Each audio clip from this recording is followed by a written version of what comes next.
Go.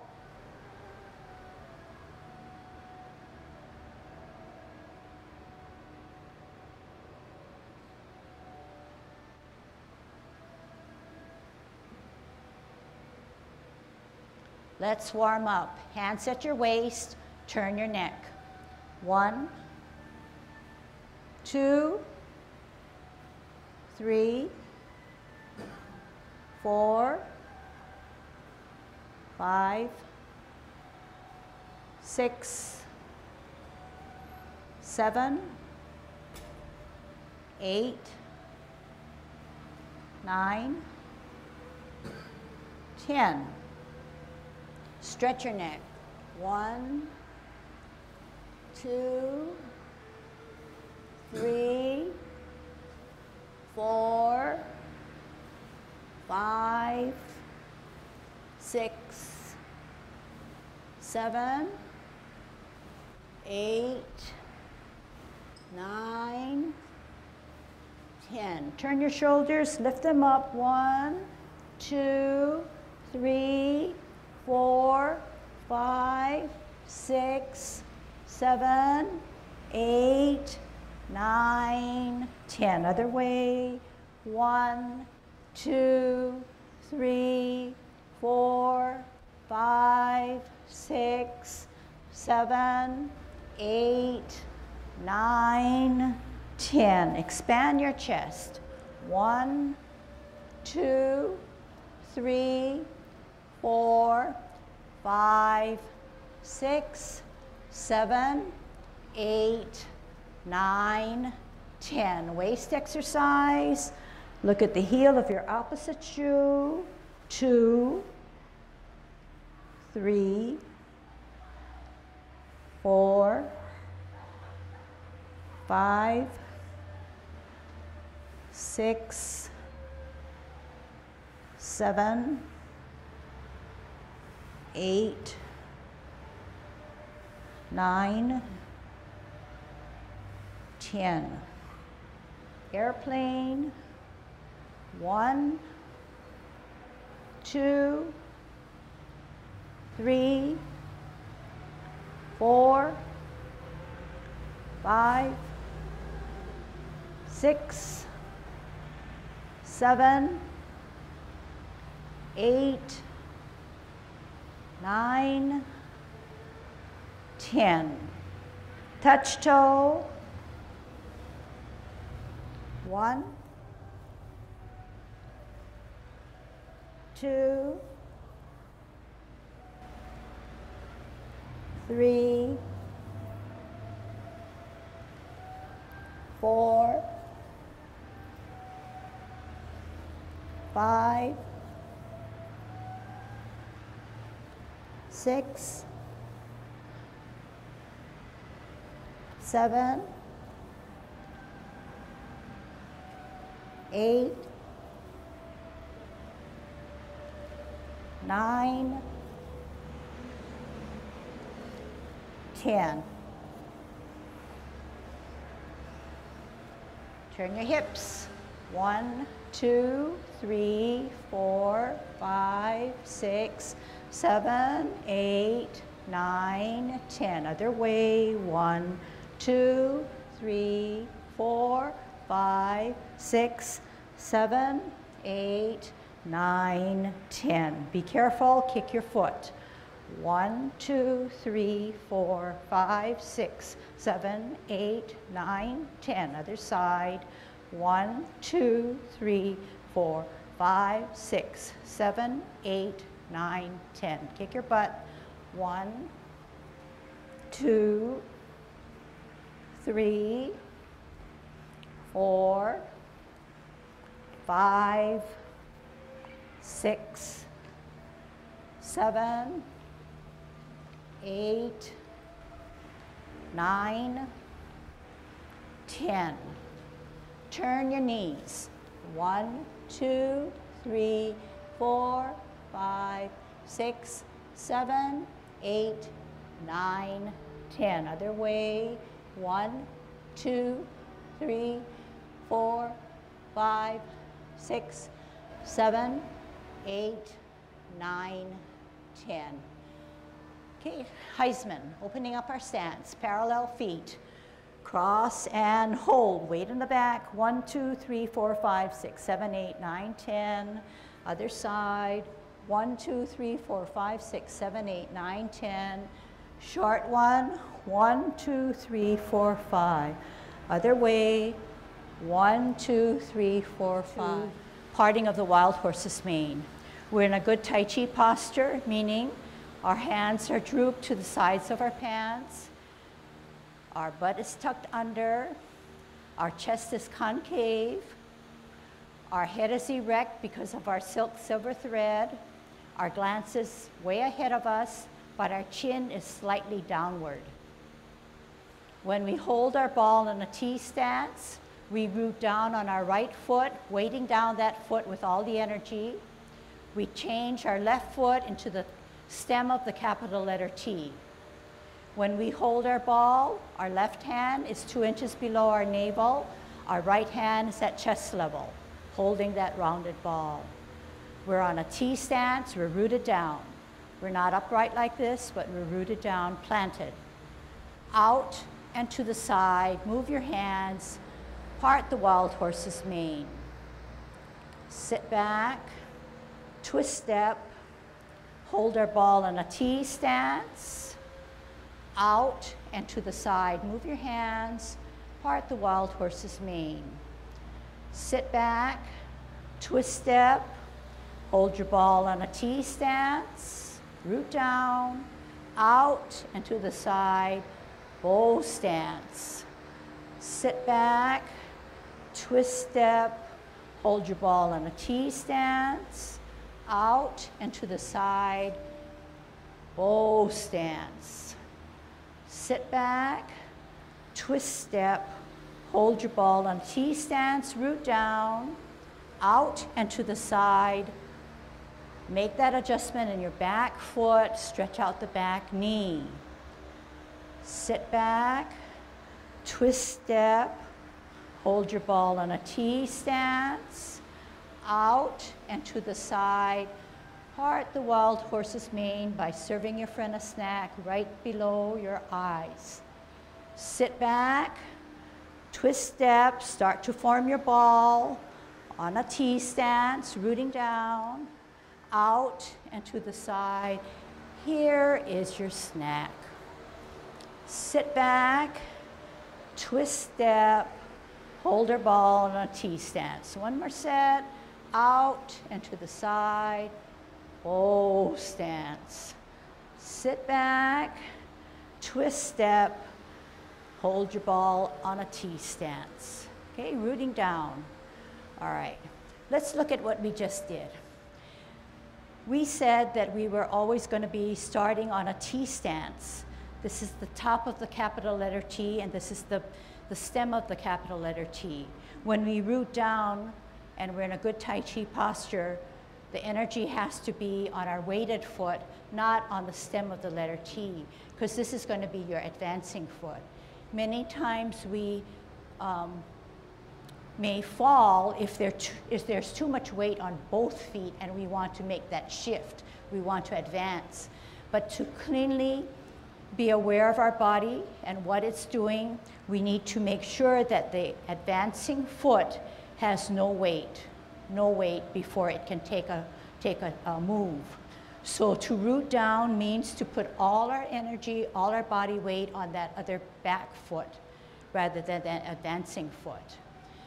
When we do that, we were cautioned that we bring out our foot out and to the side, out and to the side, but in one motion, out and to the side, rather than right here.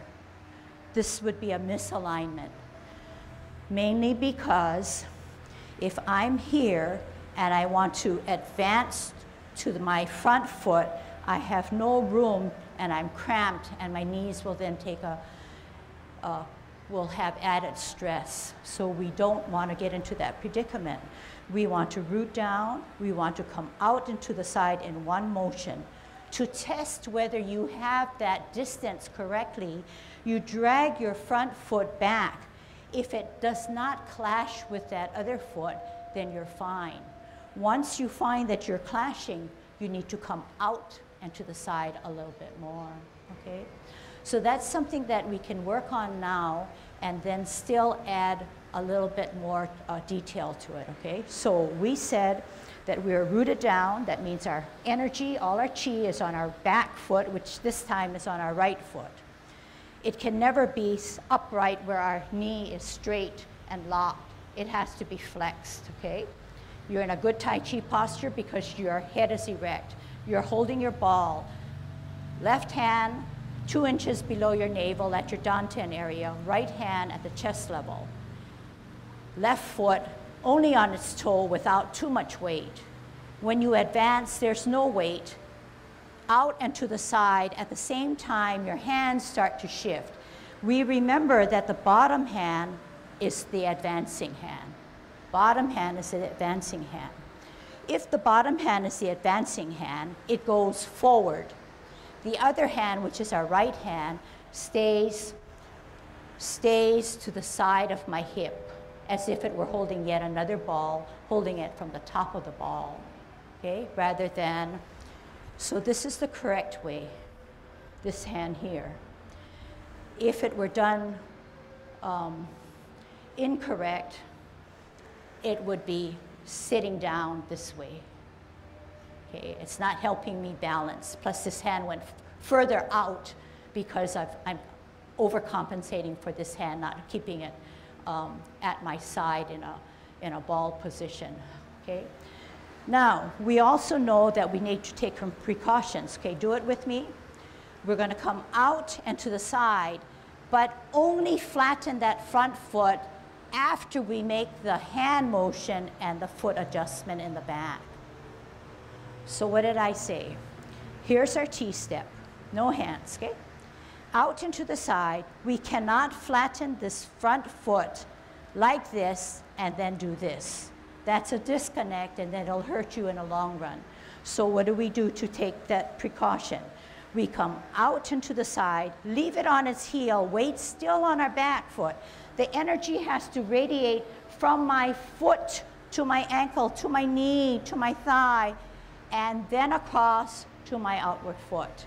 Then I make this adjustment in the back by making sure that I'm at a 45-degree angle and my knee is straight out and there's no buckle in it. Once there's a buckle in it, it throws off my posture. Once I keep it straight, my silver silk thread is holding me upright, pulling me up to the heavens rather than slouching me down, okay? So let's try it. T-stance, holding our ball, weighting down, rooting down, out and to the side, energy up and across, then flatten, make that adjustment. So let's look at this now. Is your knee in line with your toe? Is your knee not beyond your toe? Is your knee not short of your toe? So the parameter here is knee and toe in line.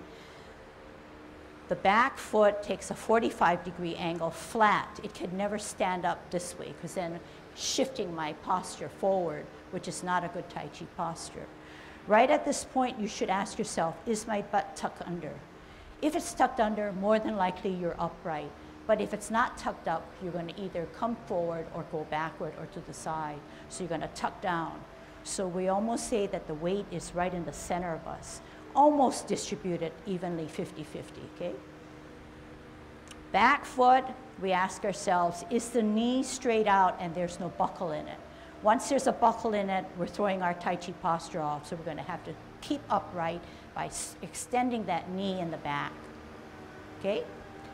Then when we sit back, we come all the way back, putting that chi back in our back leg. Then this is called a twist step, turning on our heel. Then we're going to shift our weight back and plant down on our left foot, root it down, bring this foot on a T, on the stem of a T, okay? And we do the opposite side. Out and to the side. We can't put that foot down until the energy comes up and across and allows us to then flatten out, making that adjustment in the back foot, making sure that your knee is also straight, okay? And checking your knee and your toe in line. Then you're going to sit back. You're going to twist. And you're going to repeat this again as a drill. Weight down.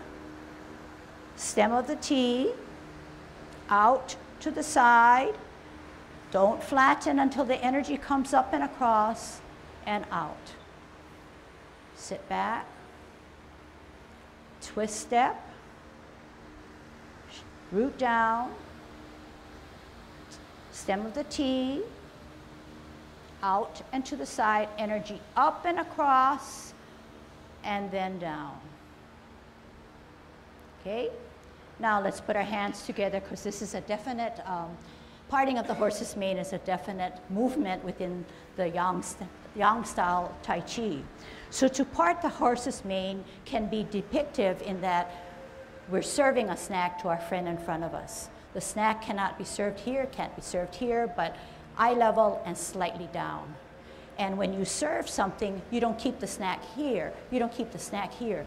You eventually present it in a way that they could see it or that it's more appealing, okay, or being a little bit more generous on it or free on it. So out and to the side, here it is. Okay, watch. Root it down, holding my ball nicely on my tee. Out and to the side, here it is. So on a profile, this is how you should be. Knee in line with the toe, back knee straight out, good Tai Chi posture where I'm not favoring the front, favoring the back and neither side. And then this is, here it is. And notice too that this hand counters and holds my ball this way rather than relaxed it, okay? All right, let's try it and then let's move on. Holding our ball in a T stance, root down. Energy on our right foot, out and to the side, heel. Energy up and across and flatten out that foot. Here it is. Sit back, twist step. Hold your ball for balance. T stance, root down, out and to the side. Move your hands, set up that counterbalance hand. Present your snack. Straighten out that back knee. Sit back all the way to allow yourself to pivot nicely all the way. Root down right about here, holding our ball on the tee. Out. Energy up and across as you move your hands. Part the wild horse's mane. Sit back. Twist. Hold your ball on a tee. Out and to the side. O stance. Sit back. Twist step. Root down. T stance. Okay? So how was that? Were you able to follow? Were you able to feel how you're using your body to balance, keep yourself upright? So that an example would be here, here, here. But when I twist, what happens? I'm bringing my energy to my center by forming my ball, giving me that stability, giving me that stability. And then when I come out, I let the energy out. But our energy has to be recycled, and it has to help us so we come back. We give it out, but what we give out, we need to bring back. Okay?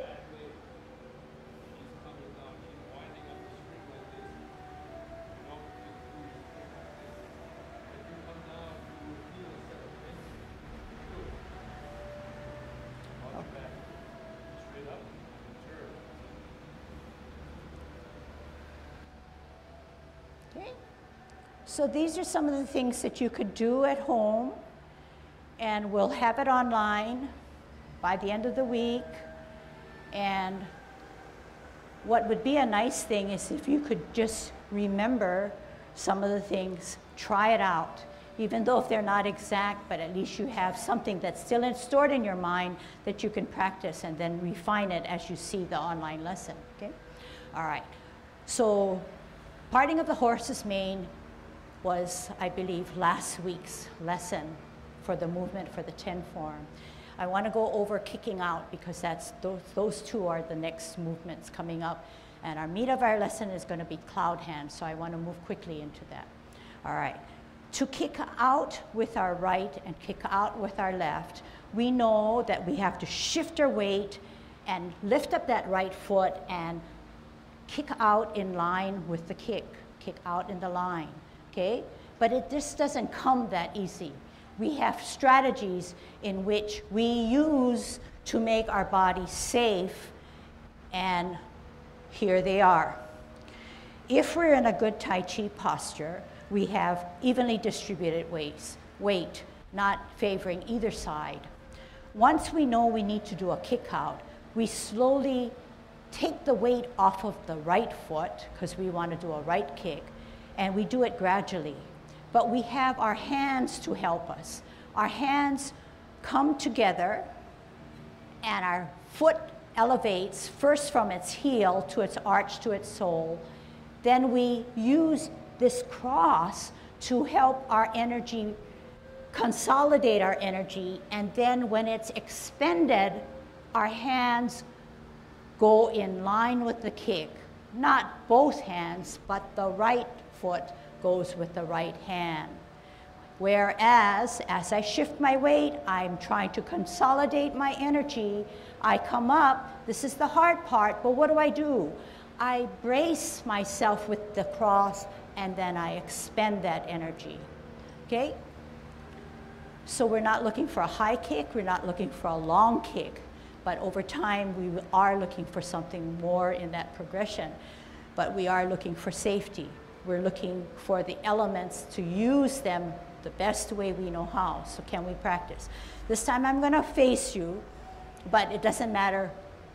Try to keep to my side, which is gonna be the opposite of yours, and then we'll be in sync with my instructions. Okay, and Ken's reminding me that it's important that you don't just stay down here, and then go like this. Okay, that's an exaggeration. But what he's trying to say is your head, all this is going on, but your head is upright. It's keeping you in balance. But once you start to dip or find something else to look at, you're going to find that your stability is going to be wobbly. Okay, so you're using everything. And what else are we using? We're using our mind. We're saying, I hear the fan and I hear the music, but we're focused on our movement. Once we get interrupted or disrupted, then we lose our balance, okay? So you're gonna have to train your mind. We know that the center of balance is 2 inches below your navel, which is your danten. And that is where we should always focus. And I can't tell you enough that it's a discipline, so you're gonna have to just practice and do it, okay? So we're gonna kick out with our right. So we know that the right foot's coming up. We know that the right hand has to go this way. We know that the weight has to be on the opposite foot, all right? So we're in a good Tai Chi posture.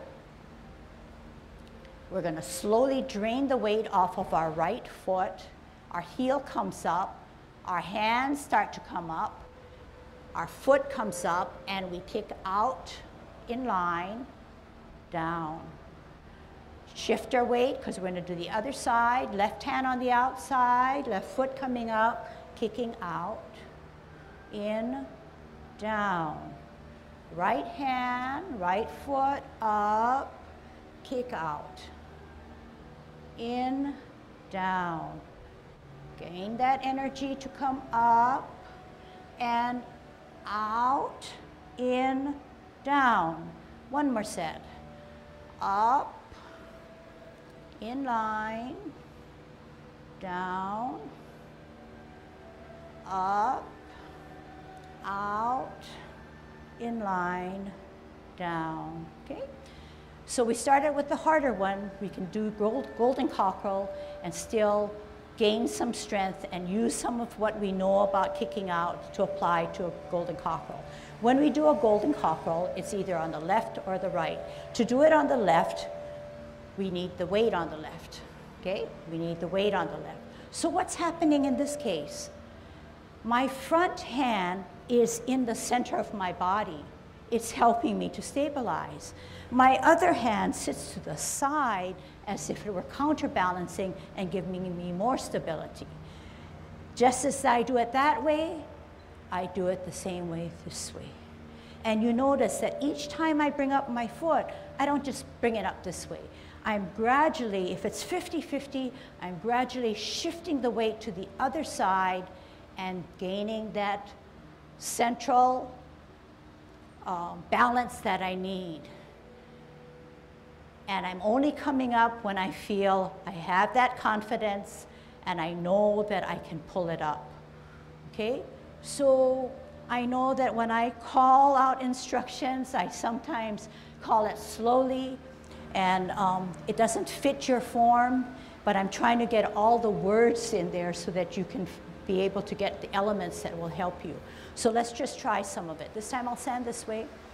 50-50, good Tai Chi posture. We're going to shift our weight and we're going to do a golden cockerel stands on its left.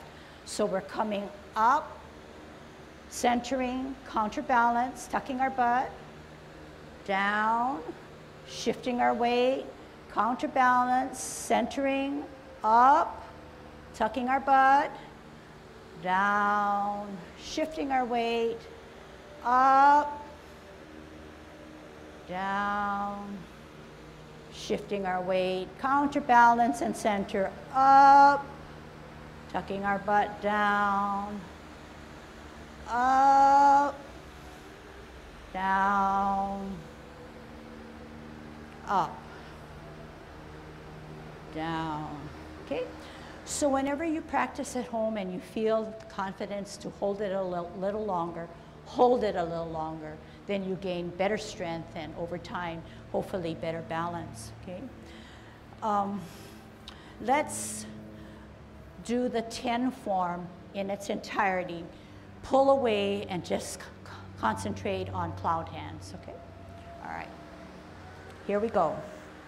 Good Tai Chi posture, Yang 10 form. Commencing form. Slowly drain the weight off of our left foot. Heel comes up on our arch, on our sole, on our toe, off the ground, open, toe, sole, arch, heel. Hands rotate to the middle of your thighs.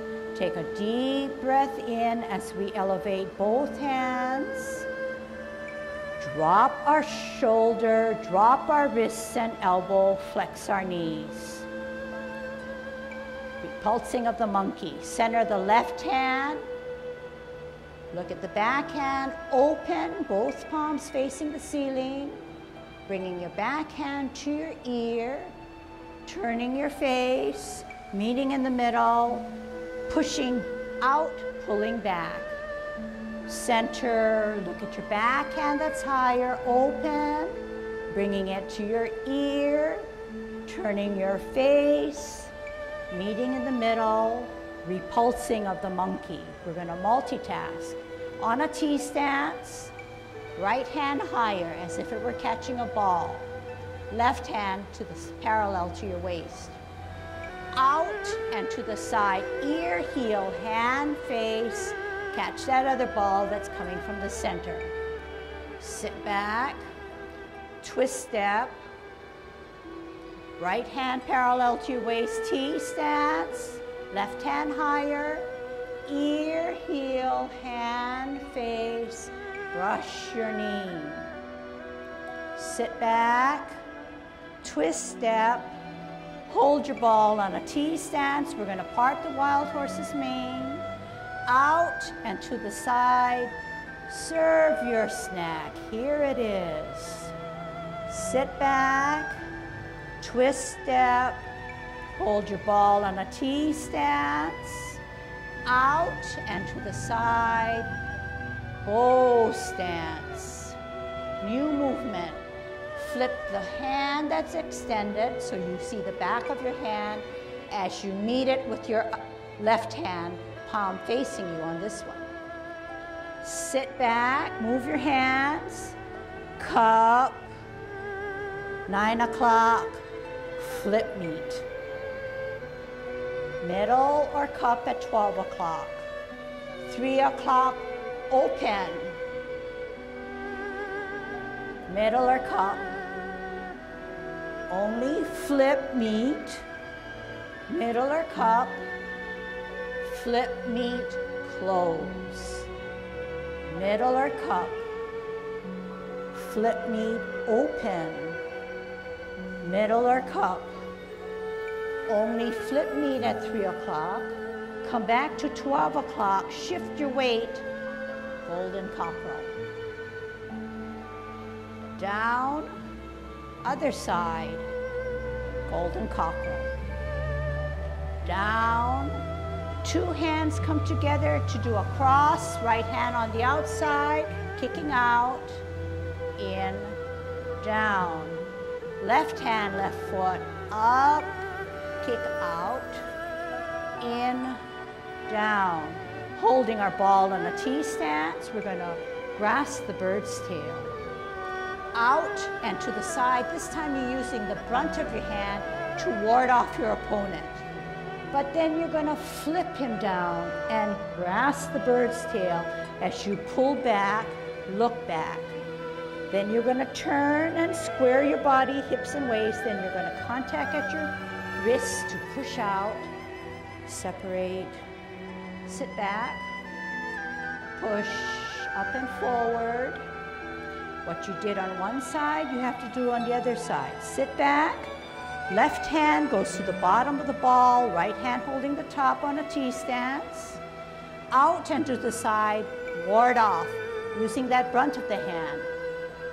Flipping and meeting and grasping the bird's tail. Look back, turn, square contact, push, separate, sit back, push, up and forward, apparent closing. Drop your left hand, pivot your left foot. Open your right foot, open your right hand. Close your right foot, close your right hand. Lift off the ground, energy on the left foot as you cross your hands, right hand on the inside of your cross to embrace the tiger. Bringing that power up, rotating on your wrist so that both palms are facing you, then pushing out from the power of your left wrist. Separating at shoulder level, dropping your shoulders, making yourself small to close. Wrapping around, energy up from your heel, off the ground, toe down, closing form. Okay, so let's go. Any questions on any of the movements before we move into cloud hands? Anything from anybody?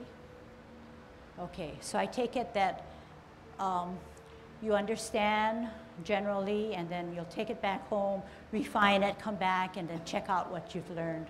All right, so in cloud hands, like in all yang style, cloud hands takes only a sideways motion. It can go from one side to the other side. But if you can see the peculiarities of the motion, my feet are always parallel. Okay, so my feet can never be like this, or they can never be like this. Okay, so they're always parallel, just the way we stand for Tai Chi posture. We also know that in order for me to move, I need to drain the weight, and I come out, and I don't just plop my foot down like this, but if I'm a cloud, I need to come down onto my toe, my sole, my arch, my heel. Then the other foot comes up the same way. And it closes. As it goes down, the other guy comes up.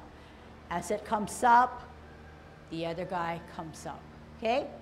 And it's always on the toe. You always advance on your toe. You never advance on your heel, okay? So we're lighter on our toes. We're a cloud. We're going to be ever so aware that the toe leads us. The toe leads us. It's elevated, but the toe leads us. So whenever I call out, that means it's coming out. Whenever I say close your form, it closes, okay? Now, Essentially, if you can do it with me, your feet are like this. Heel, toe, heel, toe. So at no time can both heels be down, and at no time the toes can be down. You'll fall, okay? So you're shifting your weight, okay? That's the name of the game, shifting your weight. When you do cloud hands, you have a face of a clock in front of you, where 12 o'clock is right in your center. On the right is our 3 o'clock. On our left is our 9 o'clock. When we do cloud hands, we're at 3 o'clock, 12 o'clock, 9 o'clock. 12 o'clock, 3 o'clock, 12 o'clock, 9 o'clock, 12 o'clock or middle, 3 o'clock, okay? So you say, that's easy because I know what a clock looks like. But remember that when we do cloud hands, we need to use our waist. So hands at your waist, you're going to use your waist. How do you use your waist? You turn at your waist. If you don't turn at your waist, you can never get out to 3 o'clock and you never can get out to 9 o'clock. All right, put your hands down, and this is what I mean. If I have my clock in front of me, you would never see where 3 o'clock is. You would never see where 9 o'clock, reverse. You would never see my 3 o'clock. You would never see my 9 o'clock, because I'm hardly using my waist. But if I'm here, I'm already addressing 3 o'clock. Out 12 o'clock, you can't see. But will you see my 9 o'clock? Yes, because I'm twisting at my waist. But at the same time, my feet are parallel, okay? Get it so far? Are you following so far?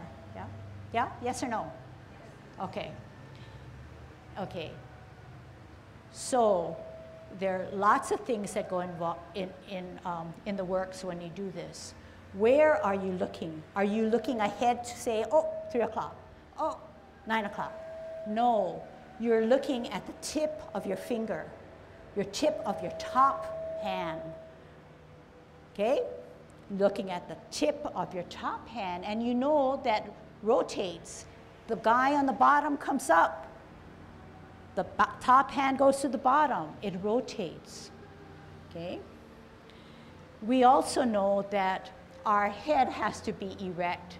It can, even if it's turning, and our waist is helping us move that, our head is always erect. It's not favoring this way, going this way, going this way, okay? That's too hard for me to do. All right. In knowing that, we're gonna kind of consolidate what we just learned. Whenever we're at 3 o'clock, something happens. Whenever we're at 12 o'clock, something happens. Whenever we're at 9 o'clock, something happens. Watch to see what happens as best you can. 3 o'clock, 9 o'clock, 12 o'clock, 3 o'clock, 12 o'clock, 9 o'clock, okay, 9 o'clock, 12 o'clock, 3 o'clock, 12 o'clock, 9 o'clock, 12 o'clock. So what's happening? Something's going on with our hands. We can see that the extremes of 9 o'clock and 3 o'clock, we flip the top hand, but we also meet it. We flip the top hand and we meet it. Can you try that? Whatever side you want to start at is fine. You can start with me on this side. All right? So the top hand is facing you, the bottom hand is, the palm is facing out. Okay? So that's 3, this is your 9 o'clock. Well, it doesn't matter, okay? 9 o'clock. Middle, flipping the top hand, meeting it. Using your waist, middle, flipping the top hand and meeting. Okay, flow it out a little bit more. Flipping and meeting, using your waist, flipping and meeting. Middle or cup, flipping and meeting. All right, so now we know that at 3 o'clock and 9 o'clock, we flip and we meet. What about 12 o'clock? We said 3 locations we're doing something. At 12 o'clock, this is happening. The bottom hand is 2 inches below your navel, about here, not close to your body, not far from your body, about here.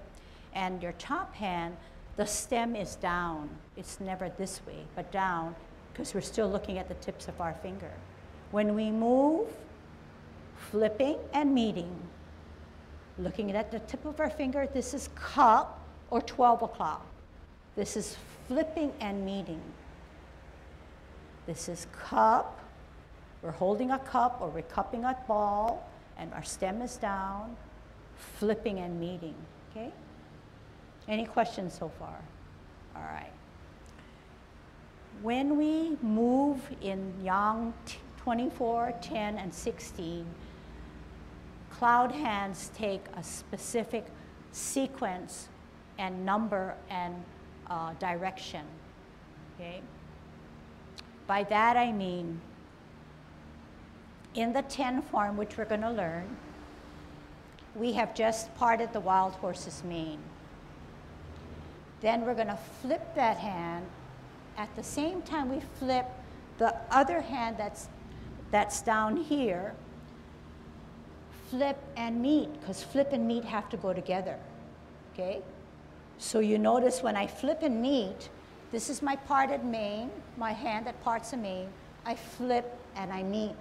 And at no time can the 2 hands be faced in the same direction. One has to take the other position. So the palm has to face me, the palm has to go away from me, okay? So can we practice that one segment?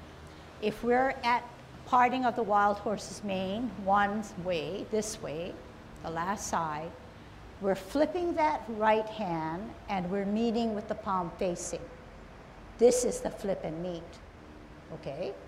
Now you say, hey, I better be a good Tai Chi student and I need to get them together. No, to stagger it is the best way, all right? So let's do it again. Right foot out, left foot at a 45, and we parted the wild horse's mane and said, here's our snack. We flip and we meet. We sit back. As we sit back, our hands are moving with our body, right? Sit back. Now we're going to twist step. That means come on your heel. And we have to recognize it's 12 o'clock. So to recognize that it's 12 o'clock, okay, don't do it. Sit back, and my hands move. I'm not moving my hands, but my body is moving back, so my hands look like they're moving. But once I pivot or twist step, I need to recognize 12 o'clock. So what happens at 12 o'clock? Stem goes down, I look at my tips, I'm cupping my ball. I need to go out to the extreme, which is 3 o'clock. I need to flip and I need to close. I come back to 12 o'clock. I need to flip and open. Okay? So let's try that. We're on a T stance, right hand on the bottom. We're going to part the wild horse's mane. Root down, out and to the side. Bow stance. Here it is. Flip and meet. Sit back. Move the hands, twist step. Acknowledge that it's cupping at 12 o'clock. You're going to shift your weight to the left and flip and meet. 12 o'clock you're going to cup. 3 o'clock you're going to flip and open. 12 o'clock you're going to cup. 9 o'clock, use your waist, you're only going to flip and meet. 12 o'clock you're going to cup. 3 o'clock you're going to flip and meet and close your stance. Middle or cup. Flip, meet, open. Middle or cup. Only flip, meet. Shift your weight as you go to the cup and be a golden cockerel. Down, shift weight, up, down, kick out, right hand on the outside, kick out in line, down, left foot, left hand up and out, in and down, holding our ball. This is a drill. Out and to the side. Here it is. Flip and meet. Sit back. Twist step 12 o'clock cup. Shift your weight to the left. Flip meet at 9 o'clock. Middle or cup. 3 o'clock flip meet and open. Middle or cup at 12 o'clock. 9 o'clock only flip meet. 12 o'clock cup. 3 o'clock flip meet and close. Middle or cup. Flip meet, open. Middle or cup. Only flip meet. Shift your weight as if you're going to do a cup, but do a golden cockerel. Down. Shift weight up. Down. Right hand on the outside, right foot coming up, kicking out, in line. Down. Left foot, left hand up and out. Holding a ball on a T stance. Okay. Next week's lesson, root down, out and to the side. Use the brunt of your forearm to push your opponent away. But yet, flip and meet. This is another kind of flip and meet. And you're going to drag down the bird by its tail, sitting back on your back foot, turning, squaring, contact push, separate, sitting back, push, roll up and forward, make sure that knee in the back is extended, sit back, left hand as you twist step goes to the bottom to hold your ball, root down, out to the side using the forearm to push off, grasp the bird's tail, turn, square contact, push, separate, sit back, up and forward, parent closing, sit back, twist step, open step, in step. Shift your weight to the left, right hand on the inside of your cross to embrace the tiger, pushing up, rotating on your wrist so that both palms are facing you, pushing out, separating, shoulder width away, dropping your shoulders, making yourself small, wrap around, heel up, off the ground, closing form. Which brings us up to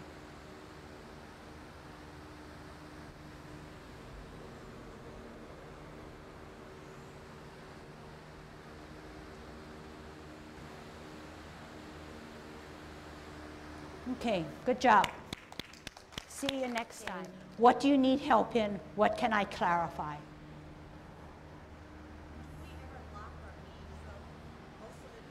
You never lock your knee. Never lock your knee. Okay, so the question is, do we ever lock our knees? Okay, so it's a good question because we never lock our knees. If we lock our knees, that means then our knee has no space in which to flex or move. Once we're in this lock position, I tend to shoot forward because I'm extending my knee. What's it doing? My cable or silk thread is moving. But once I'm relaxed my knee, I can better able keep to my cable. But once I straighten up like this, I'm forcing the energy, actually forcing the energy to be there. The energy is already there, but we're not even moving yet. So it should just be relaxed. It never should be pushing up. The energy should never move because we haven't even started. Okay, does that answer your question? Okay. So no locked knees. If you lock, call yourself and say, no, it's not, that's not part of Tai Chi. Okay, even, well, I won't say even for our warm-ups, but in our warm-ups, I might want to add that they're not just any old bunch of warm-ups. They are warm-ups that come from various Asian martial arts disciplines taken and addressing the whole body, if not the mind.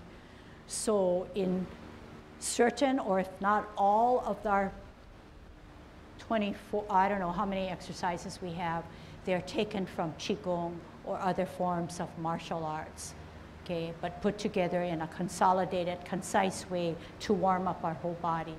So even when we're doing warm-ups, we're activating our qi.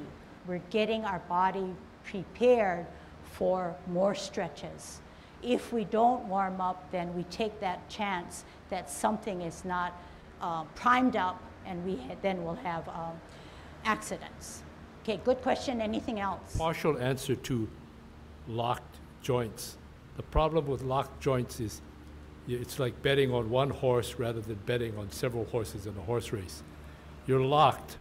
For instance, if my hip is locked, my knee is locked, and what happens is I'm walking, I start to concentrate on my ankle. And the amount of stability you have, you're hoping that your ankle is going to keep you up. Versus if you are flexed, your muscles come into play, your joints come into play. And you have more options. If you happen to have not strong enough an ankle, or you happen to trip on something, the rest of your leg can come into play to help you. Also, if you're rigid, you don't build up any strength of muscles, which is part of what we're trying to do, coordination and muscle strength. Okay, so he hit upon something I need to tell you. People say take Tai Chi because it's good for your joints, your muscles, it keeps you safe, okay? Doesn't guarantee anything like I told you. But part of the reason why is because in doing Tai Chi, you're always in a semi-squat position. Not like this, because nothing has been expended. I'm in a still position. The energy is still within me. I have not generated the energy. Only when I open and I come down, then my energy I can flex my knee. So we call our knees not in a locked position, but in a relaxed position, because there is going to be movement.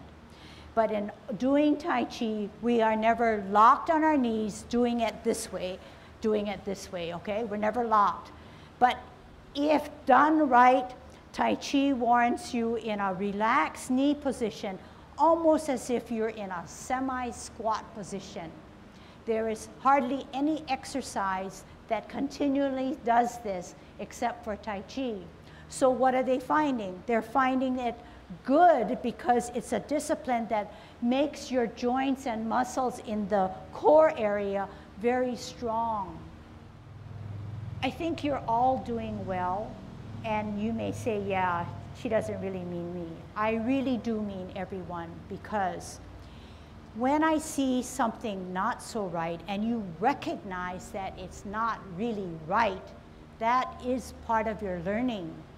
You will do something to say, what is it that I'm supposed to be doing with my hand? Or what is it that I'm supposed to be doing with my leg or foot? It's calling attention to what you are doing and what your body is delivering. And only you can then sit back, reevaluate, and redo and develop on your own. This process of mental evaluation, physically fixing it up, is valuable in that once you feel that you're going to fall or trip, you're going to straighten up. But no one's going to be there, or you're not going to have a book to say, or a ding to say, uh-oh, got to do this. But it's going to be all internalized. So your mind and your system will hopefully take care of it over a period of time. Okay? So at any time, if I don't make sense, you can always come back and ask me. Okay? But we believe in what we do and what we communicate to you. And hopefully it's at an understanding where you can grasp onto some of it. Okay? And we don't carry ourselves with an expert knowledge. We're always learning also. And in doing the learning and delivering, we're reassessing what we're doing as well as how we're delivering it. So it's a constant refinement. And I think this is what, what's valuable about Tai Chi. Okay? You not only see it, you want to copy it, you want to be able to feel something, you want to be able to centralize that energy, you want to be able to dispense it, but bring it back. And it's all within the power of your own body. And everybody has a gift, and that gift has to then be tried and used and tested. Okay? And no matter at what athletic ability you're at, everybody can do it. Okay? And that is our philosophy, everyday Tai Chi for everyday people, every day of the year. Okay? So good job again. Thank you.